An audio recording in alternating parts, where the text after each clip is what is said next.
The following podcast is brought to you by the Crime Prevention 101 Safety Store, your one-stop shop for personal safety. Come by and browse at crimeprevention101.com.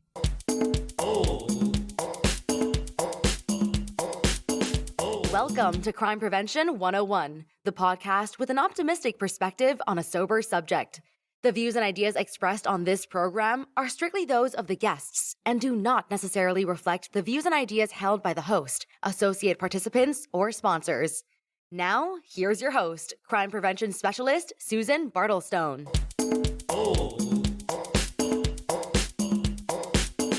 Hello, everybody. Hey, it's January, a new year, and new episodes of the new Crime Prevention 101 podcast. I really can't believe it. So I got my buddy, Lydia Perez, here with me today, who does everything technical around here. Hello, Lydia. Hello, hello, hello. Happy 2023. Yes, I know. Can't believe it, right? Brand new year means things are looking up. Brand new year and same old problems, unfortunately. No, let's have a positive outlook. Okay. Brand new year, brand new things. Yay! Hey. All right, but you know, Lydia, we all know that these are dangerous times. And yes, not just in the United States, but all over the world, because violence, and particularly violence against women, is epidemic. And knowledge of self-defense is more important than ever. And so since January is Self-Defense Awareness Month, among other things, we've been doing these podcasts on self-defense, and I want to continue with the theme of self-defense. So now, Lydia, you know that I began my career many, many moons ago as a self-defense instructor, right? Yes, I do. A very good one, as I hear from everyone making comments, everyone we've spoken to. So that's great. Well, I actually started training in martial arts first in 1974, a long time ago. And I switched from martial arts to self-defense training in the late 79 because I had gotten attacked and I felt it should have been an easy fight. Sometimes they are, and they're not all devastating, but I was very clumsy about fighting this guy off, and I felt I should have caught him. So at that point, I realized that my martial arts training, while it was rewarding in many extremely substantial ways, and I don't want to belittle that, but it was very lacking when it came to actual fight scenarios. No. So on the show today, to commemorate Self-Defense Awareness Month, I'm presenting an interview that I did some years ago on my former radio show, Crime Prevention 101, the radio show, which ran on the Voice America Talk Network. This show features one of my former self-defense teachers. Her name is Melissa Soalt, and this is a woman that I respect tremendously. Now, there was a program back then called Model Mugging, which taught realistic fighting scenarios where you could actually go full force on a padded attacker. And these attacks were starkly realistic to actual attacks. In fact, a lot of the women in these classes had been attacked, and they would reenact, if the woman wanted it to, the scenario, and then this time they were successful, which is really healing. And this program, this model mugging program, was founded in San Francisco in the early 1970s by a martial arts instructor whose star black belt student was raped because she was unable to fight an attacker off. Now, martial arts training at that time was very traditional. It concentrated on something called kata, or forms, which are fighting techniques that look like dance moves. You kind of practice them in different sequences like dance moves. And then the fight drills, where we actually did fighting, you pulled your punches and held back. Realistically, right? Because you can't, hurt your fellow students. And they would be hurt. So this instructor's black belt student who got raped, she had never trained realistically for a real fight, and neither did I. So I had heard about this model mugging program in the mid 80s, and it was not available in New York, but it was offered in Boston, and it was being taught by Melissa Soalt, who had a tremendous reputation even at that time. So since I was working part-time for TWA Airlines and I was teaching self-defense part-time, back then I took a helicopter to JFK. I would work like a late afternoon shift. I took the helicopter to JFK Airport because we got all these things for like $10. I took the Eastern Shuttle, which of course is no more, but every hour on the hour to Boston, you could catch a shuttle. And I taxied when I got to Boston to where the course was being taught. And then I taxied back into Boston when the course was over, where I had a friend, and I stayed with my friend the night. Then the next morning I taxied back to Boston Airport, took the shuttle to JFK, and I helicoptered back to Penn Plaza in New York City, which is where the TWA office was, and I got to work for an 8 a.m. shift. And I did that twice a week for 4 weeks. That's how badly I wanted this course and wanted to train with Melissa. Pretty amazing, right? I would say I'm surprised you did all that traveling back and forth, but when you really want to do something, you make the time and you do the effort, so... Yeah, you make the time. This was like 86 or 87. I still get a little confused on the time, and I really wanted it because I was teaching, and I knew what I was teaching was good stuff because I had already started training with Matt Temkin, who we've done in another podcast. But this was another piece of the puzzle, and this is what I wanted, and it was worth every second of it. And I was young and adventurous at that time, so I didn't mind. I thought it was great fun. But I did it twice a week for 4 weeks. That's how badly I wanted it. All right, so let's take a quick break. And when we come back, you're going to find out how Melissa Soalt, who is 5 feet tall, just like me, came to be known as Dr. Ruthless. And I want you to be sure and stick around till the end, because I've got some tips for you, especially on how to find your warrior spirit in a desperate situation. Got some important resources and lots of stuff that you are not going to want to miss.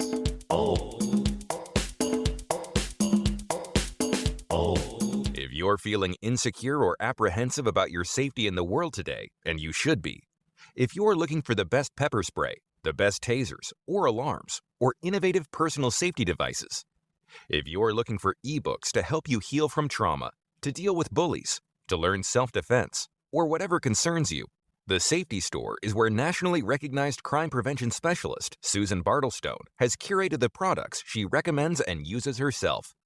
Tons of free safety advice is available if you need immediate help. And while you're there, be sure to get your free copy of Susan's guide, Keeping Yourself Safe, All-Time Top Tips. That's the Crime Prevention 101 Safety Store at crimeprevention101.com.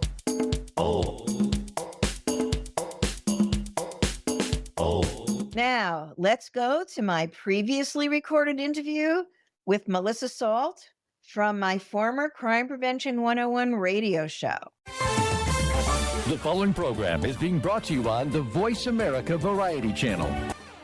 Now, the first topic I thought we would do today is one that's very close to my heart. We all know that these are dangerous times, and not just here, but all over the world. Because especially in countries outside the U.S., violence, particularly against women, is epidemic. And knowledge of self-defense is more important than ever before. And I actually began my career as a self-defense instructor. My first guest today is one of my former teachers and a woman that I respect tremendously. She's self-defense expert Melissa Soalt, who is also known as Dr. Ruthless, and we're going to find out exactly how she got that name shortly. And we're also going to find out what she's been doing in places such as India And Melissa's also got some tips on what to do if you're in a fight for your life situation. So if you know someone who should be listening to today's show who might not be, please send out a text message about us, send an IM, give out a tweet if you're on Twitter, anything, just so that they can join us too. Now, Black Belt Magazine said about my guest, every once in a while, someone comes along and not only leaves an indelible impression on you, but changes the way you perceive yourself and your place in the world. Melissa Soalt is one such person. And let me tell you, she sure had that impression on me when I trained with her. She's known as Dr. Ruthless.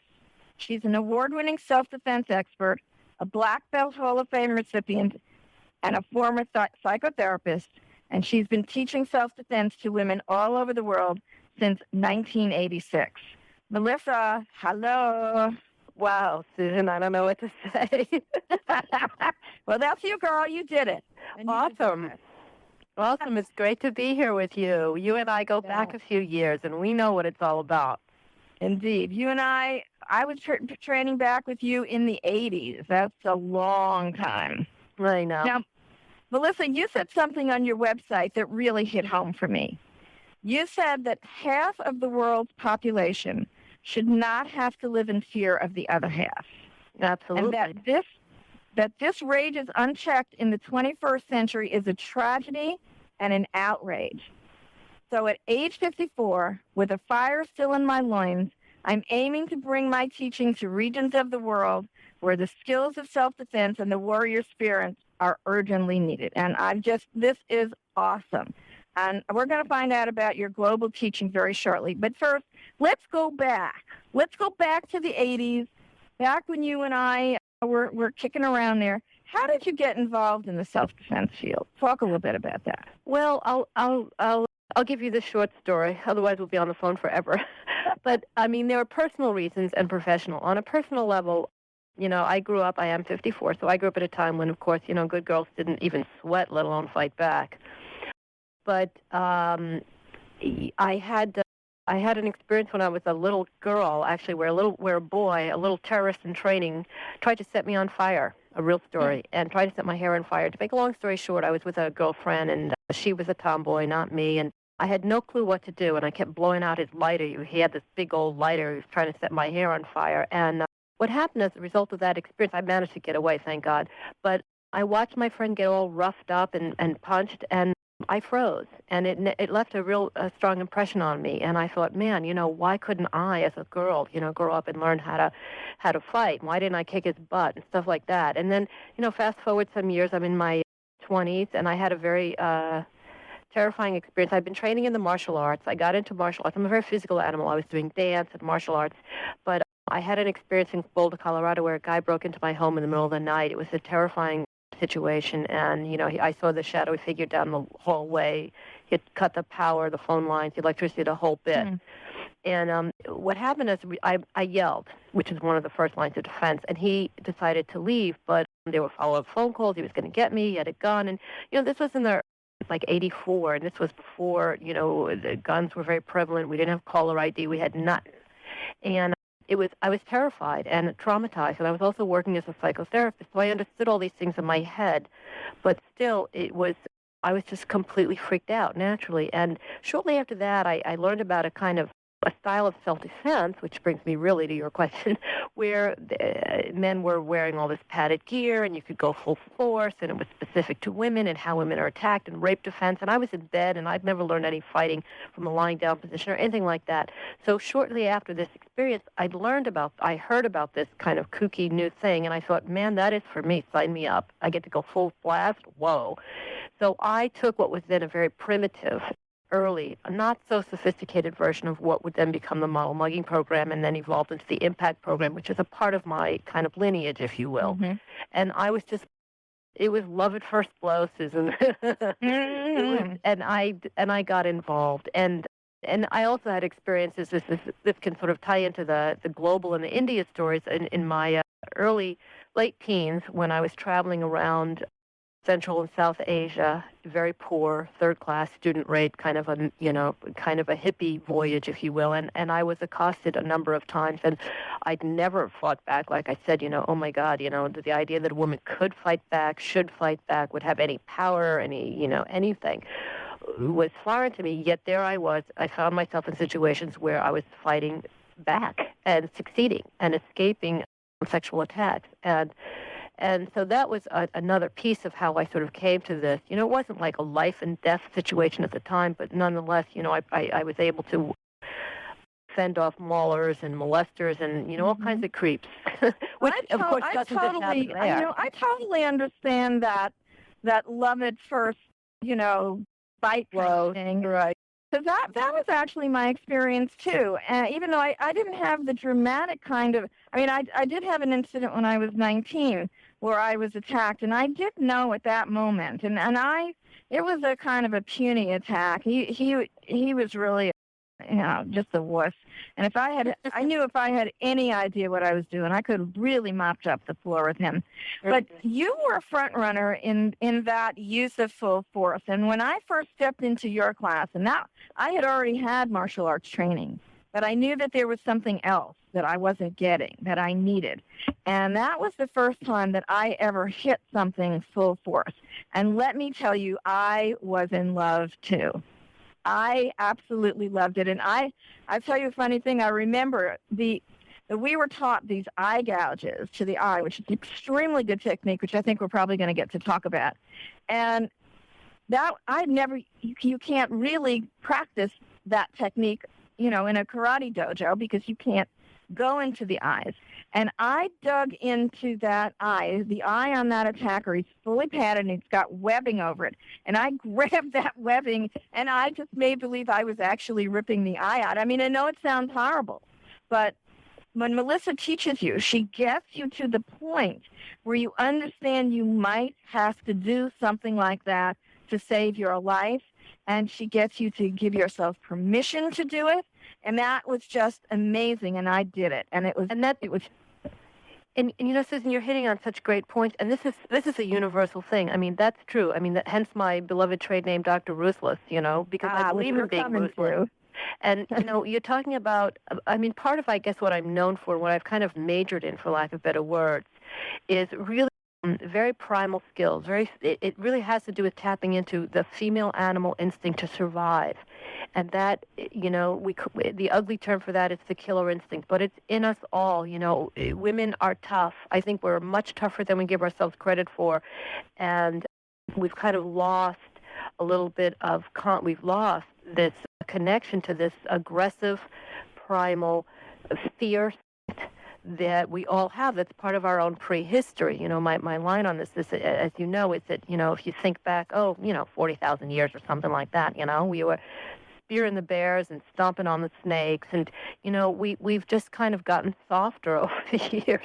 But we have to get back to that. And so that's what you're saying, whether it's an eye strike or using your knee or whether it's getting a pen in your hand. Recently there was a story circulating in the news about an 18-year-old woman who was two men tried to abduct her into a van, which of course is a situation where you fight for your life. And she used a ballpoint pen and was able to stab him in the neck. But these are very primitive skills, and you need good technique, you need skill and will. And that's part of, I think, the permission piece that you're talking about. And so that's really, where I kind of stake my flag. There's plenty of people that can focus on prevention, and I do some of that too, and that's, of course, very, very important. But when you get down to it, I'm really about the down and dirty, and what does it take to go full blast to save your life, to fight off an aggressor. And you got to really get down and give yourself permission to do things that might otherwise be unthinkable. And that's actually what your specialty is. And it's this primal self-defense. And this is what you taught me. And, of course, you always want to try and avoid a problem or diffuse it. Always. But there are times where you can't. Absolutely. And that's the thing that women need to understand, because most attacks against women, and I have to sort of use broad strokes here in the interest of time, they happen they're personal, and they happen at close range, what I call hot breath on your face range. Years ago, what we used to call the old phone booth range. They don't happen at a distance. Most attacks against women, if they're sexual attacks, if they're, intimate attacks, if there's somebody there's a proximity, there's an intimacy factor. And that means that somebody is getting close to you. So women need to, in a sense, exploit that, take advantage of that, and this gets into, as you well know, what we call infighting. It's close range using, and again, I just want to stress, like we keep saying here, but let me just say it in very plain English, that the goal of fighting back is to facilitate escape. Yes. You don't want to duke it out with a guy. This is not a contest of strength because we are smaller. We do have disadvantages, and I don't minimize that, which is more reason why if you have to go physical, you need to be fierce. You need to have very smart strategies that you can bring to bear, now, because now is the only time that matters. So this is where we get real practical, versus the more traditional long-term style martial arts sort of training. All right. Coming up, we're going to talk more with Melissa, and we're going to find out some tips on how to find your warrior spirit in a desperate situation. And hey, don't forget, you can follow me on Facebook and Twitter, and there's plenty of show left to tune in for. So start tweeting about us.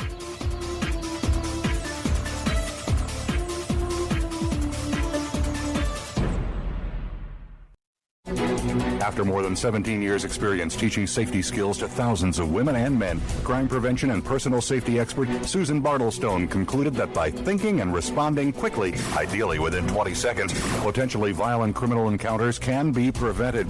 Using techniques from many different disciplines and illustrated by 60 real-life examples and success stories, Susan shows how it's done in her new book, Think Fast and Prevent a Violent Crime: How to Respond to Danger in 20 Seconds or Less. Check out www.crimeprevention101.com for more information.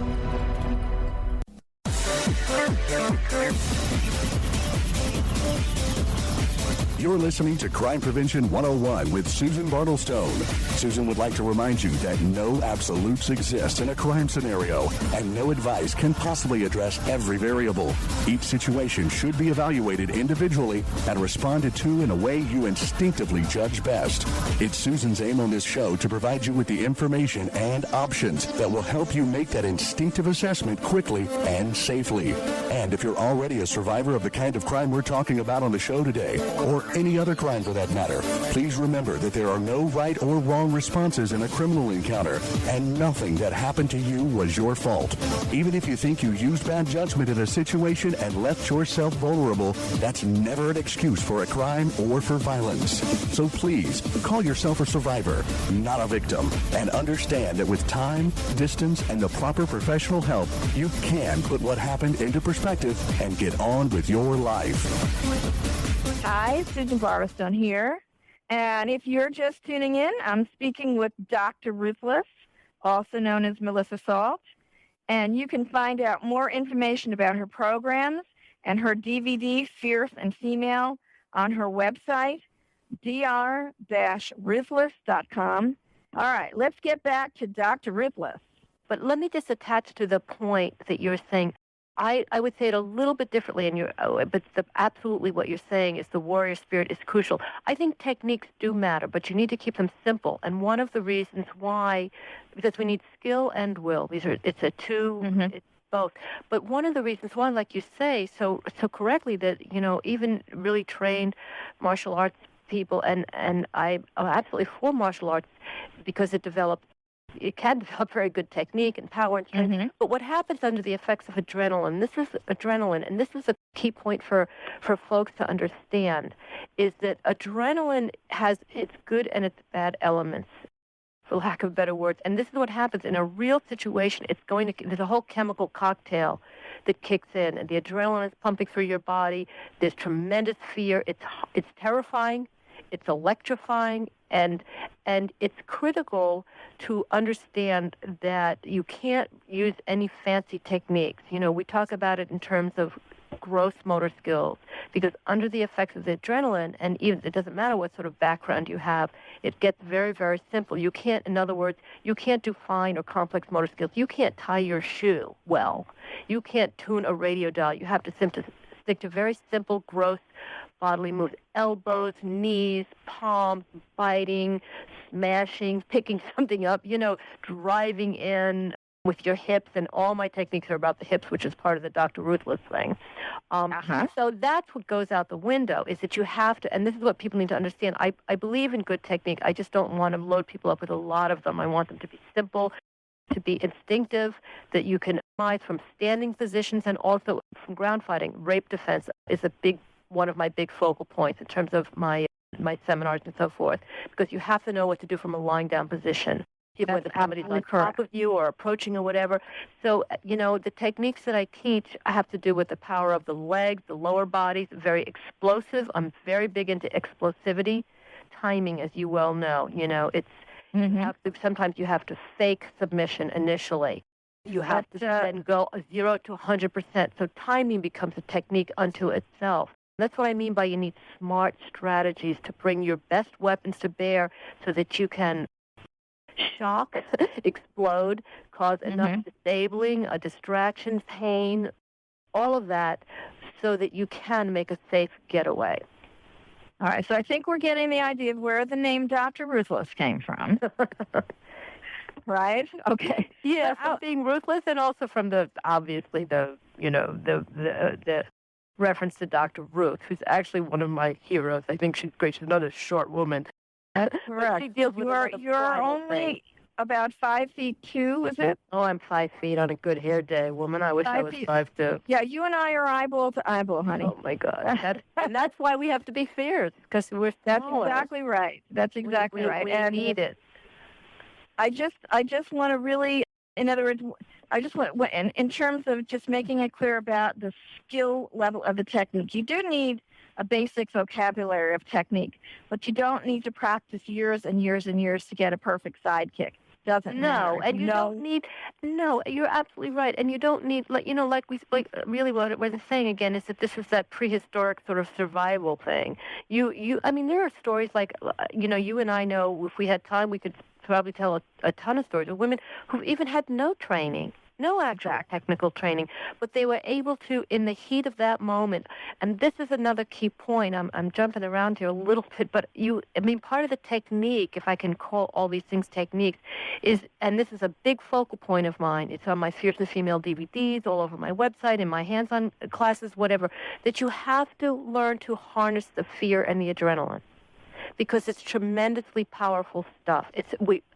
Because we are smaller, so, we can't duke it out with a guy, go toe-to-toe, blows to blows, in that sort of stand-up male kind of way of ritualized combat, if you will. So the emotional charge, the terror, that naturally you will feel if you were, God forbid, attacked, and the adrenaline, the mix of these two becomes a very potent source of energy. And this is part of my training, is how do you harness that and focus it. This is the key word: focus. Because otherwise what happens is that people will flail, they'll panic, they lose their focus. And one of my mantras is that when you go physical, if you're standing and somebody's thrown you against a wall or pinned you, and you have to strike to get away, you want to be very targeted. You want to take all of that tremendous energy and focus it like a bullet into one directed action, as opposed to like a firecracker kind of exploding in many directions at once. So knowing how to harness that energy and how to stay focused under the effects of adrenaline and under the effect of all of that fear that can otherwise splinter your attention and just make you panic or submit or crush. You want to. This is something that we talk about as the reversal. It's kind of coming up with the new definitions of techniques here, Susan, but the spirit of reversal, knowing how to turn a situation around, whether that's in a ground, lying down, sexual attack, or a standing situation, that again becomes a technique. But you have to focus all this energy into a very directed counterattack that facilitates that escape. That's a technique. you mentioned the DVD, and it's called Fierce and Female, and this is the kind of stuff that you've got on that DVD, right? Yes, absolutely. It was very highly praised, and I want to make a particular point of mentioning Fierce and Female DVD because these concepts can be hard sometimes to just listen to, and sometimes it's just much easier to see it, and plus you see all those techniques. And I want to make sure I give your website where people can take a look at that. It's Dr-Ruthless. It's www.ruthless.com. And the DVD is there, and the connections to my blog and my Facebook and all that stuff where I'm just... Yeah, where we are all over that, right? Yeah, we're all... But it's true. I mean, that's the point about the DVD, and they have been very well received. I'm proud to say this. And it's a 2-disc set, and the second one is all about rape defense. It's all focused on fighting from the ground and lying down rape-specific pins and attacks, and it's very practical. And I think that's really what we keep stressing is I haven't gotten my copy yet. I'm about to order it, Melissa, but I know it was very well received. So I'm really proud to mention it for you. Well, thank you. Now let's talk a little bit about the work that you've done in India, in Germany, in Switzerland. And I've been to India twice, and I know they've got some bad problems over there. Let's talk about what your experiences were. Well, I was in India recently, some months ago, and it was just, let me preface by saying it was just fabulous. And for me, it was really it was a very powerful experience personally because I had mentioned earlier when I was in my late teens, I was there, and that was one of the places where I first discovered this fire, this primal instinct, and I actually fought back. And I had no technique, I just knew I was pissed and I needed to get this guy off of me. So I hadn't been there in 35 years, and yet I stay abreast of the politics there and what's going on in the women's movement. And India is an interesting country because you don't think about it as sort of a hotbed of feminism, but actually it is. There's a lot of women's movement going on. They're kind of underground. Well, there's some terrible problems over there. There's street harassment is rampant. More so in some areas than others. That's absolutely true. And sexual assault is on the rise there.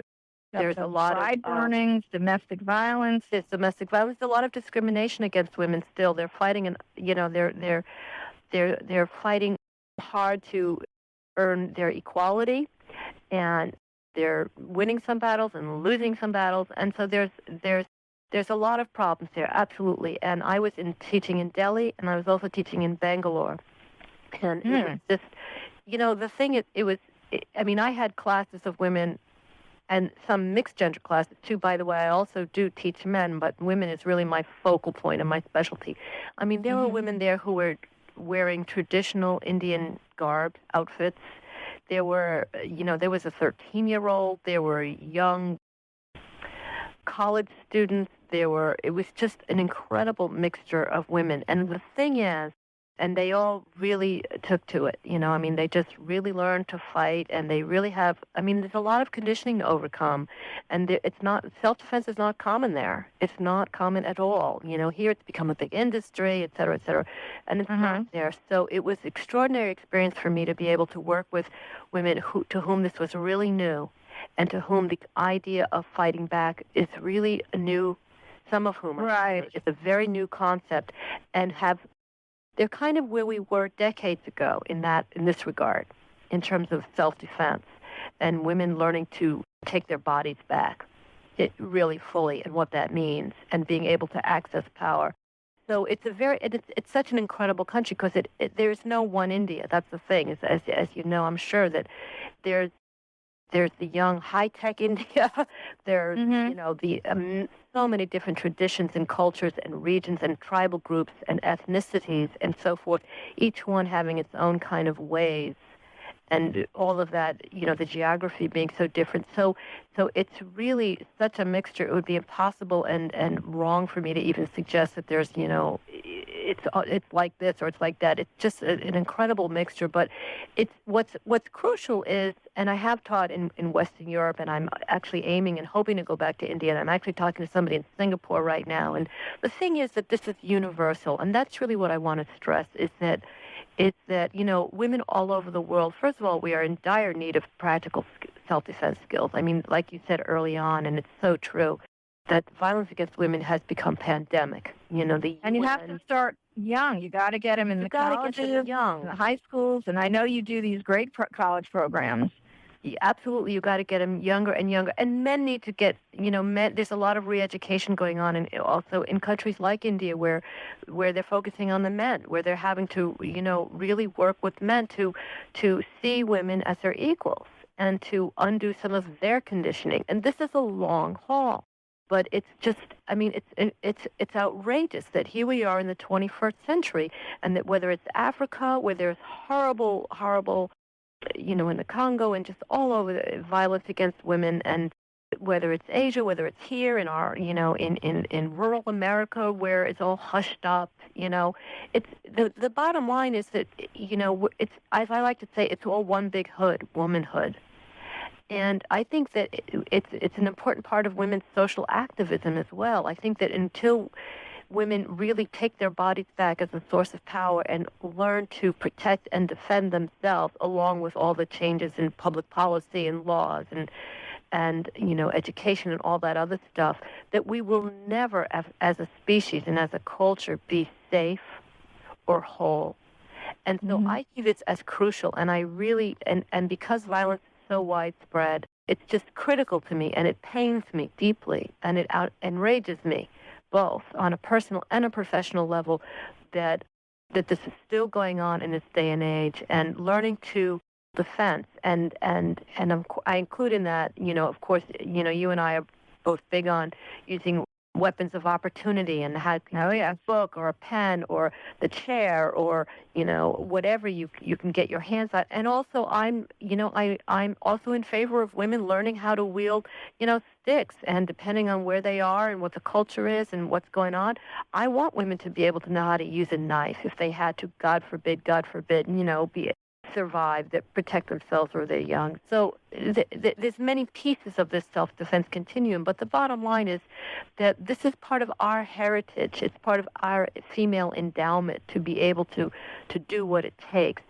to protect and defend and survive. And it's something that we need to reclaim and take back, whether we're in an American city, on a college campus, in a country, whether it's Romania, Albania, Africa, India, wherever it is, that this is something that really connects us all together, and it's imperative that women learn to protect themselves and to pass this power to their young. This is one of the ways we pass power, is by embodying Melissa, I am so glad that you're out there doing this.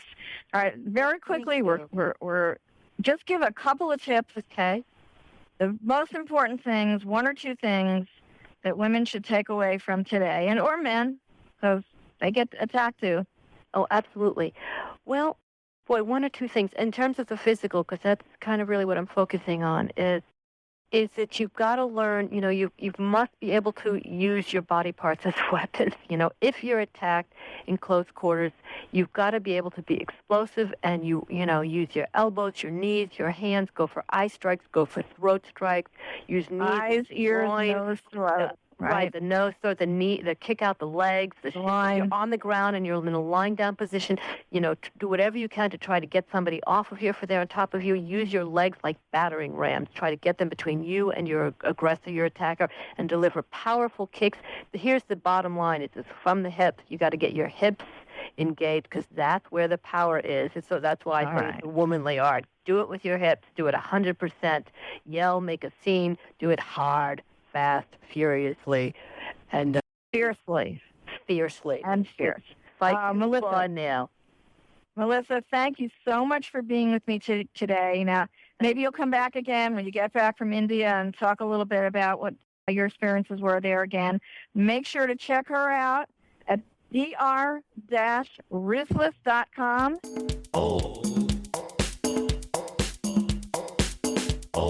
Well, that was some interview, right? Yes, it was. That was pretty amazing. She's very inspirational. Isn't she?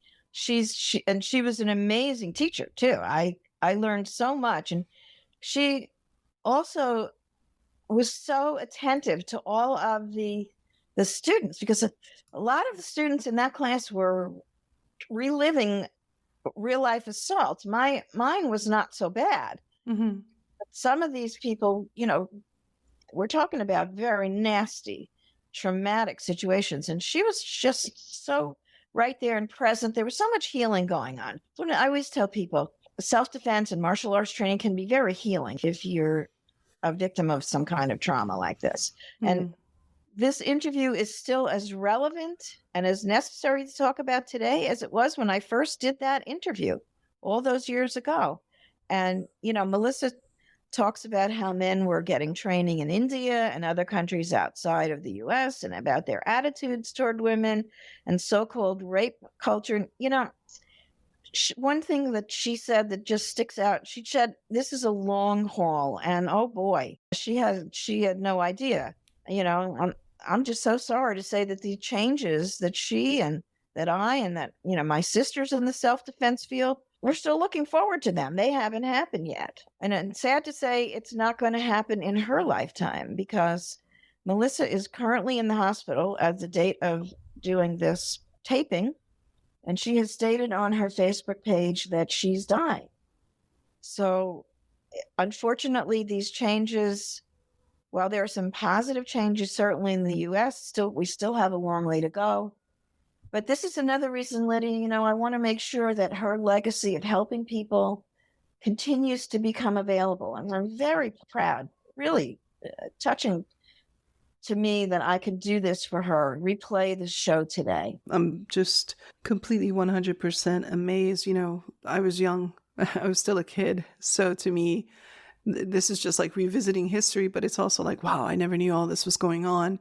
So it's good to hear that there were these women changers, right? These powerful women who decided to take it upon themselves to teach other women on how to self-defense and how to protect themselves. And, she's just a world traveler, and she took all her experiences and she brought them to light just to help other people. So again, like I said, truly an inspirational woman.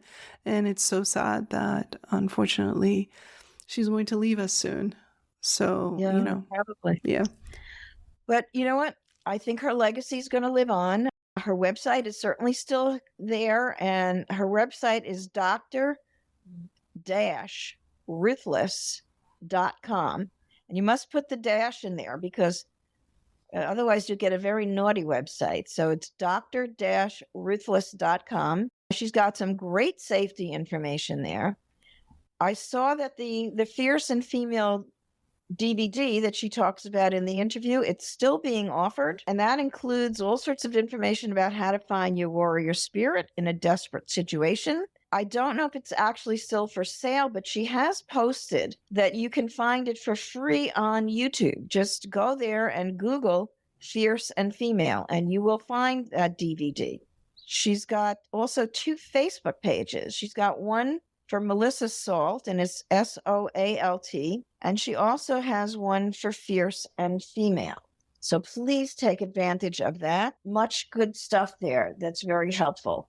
Now, the other thing I wanted to mention, Lydia, January, in addition to being Self-Defense Awareness Month, we said this on the last podcast, it's also Stalking Awareness Month, and it's Human Trafficking Prevention Month.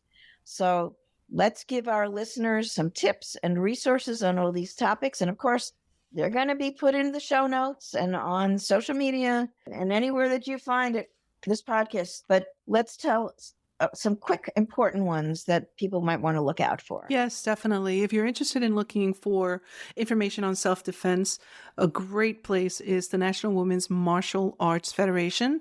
It's nwmaf.org. They have fantastic information regarding martial arts and self-defense. You also have, for example, there's the Stalking Resource Center. Again, great information on staying safe and how to avoid attacks.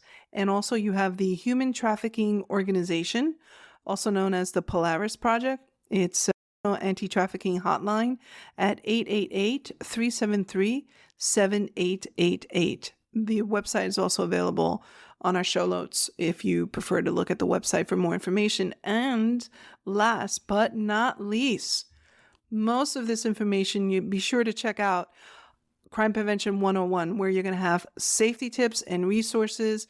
And we keep adding content like this all the time. So please stop by our website and get this information. It may just save your life. Well, you know what? That's a wrap for now. Don't forget, you can follow Crime Prevention 101 on Facebook, on Instagram, on LinkedIn, and of course on YouTube. And you can message me with show comments. And I want to hear some suggestions for future shows. I've already gotten some great suggestions on Facebook, and I'm going to try and do those shows for you. If you've got any questions about your own personal safety issues, you could message me there, or you could also email me, solutions@crimeprevention101.com. That's the new email.